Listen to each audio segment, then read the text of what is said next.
మన సమాజాన్ని చూస్తుంటే నాకు ఒక ఎక్స్పెరిమెంట్ గుర్తొస్తుంది. అదేంటంటే ఒక గాజు జారీలో కొన్ని ఈగలను పంపించేసి దానికి మూత పెట్టేసిన తర్వాత ఒక 4-5 రోజుల తర్వాత చూస్తే ఏంది, ఆ ఈగలన్నీ దానిలోనే తిరుగుతాయి కానీ బయటికి రావడానికి ట్రై చేయవు. దాన్ని మూతను తీసేసి పెట్టినా సరే ఈగలు ఏవి కూడా బయటికి రావు. ఎందుకు?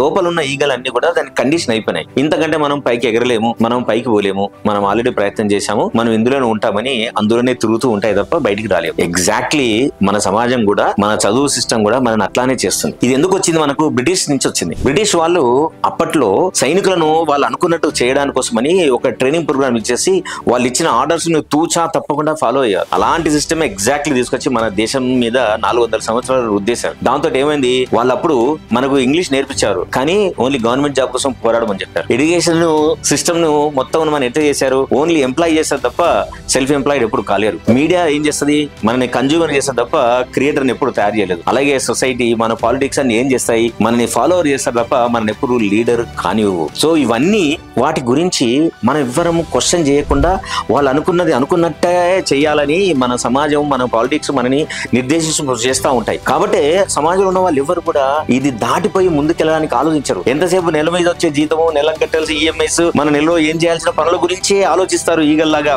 జాడిలో ఇరుక్కున్న వాళ్ళు. కాబట్టి నిన్ను నువ్వు బెటర్ కావాలి అంటే ఈ సిస్టమ్ యొక్క కుట్రను మనం అర్థం చేసుకొని ఛాలెంజ్ చేసి ఎప్పుడైతే వీటిని ఛేదించుకొని డిఫరెంట్ గా మనం ఆలోచిస్తావో అప్పుడు మాత్రమే మీరు ఒక అంబేద్కర్ లాగా, ఒక జాక్మా లాగా, ఒక బిల్ గేట్స్ లాగా మారి నీ జీవితాన్ని నువ్వు గొప్పవాడని కాకుండా సమాజాన్ని కూడా కొత్త పంతా లోపల నువ్వు ప్రభావితం చేయగలిగే స్టేజ్కి చేరగలుగుతావు. ఏమంటావు?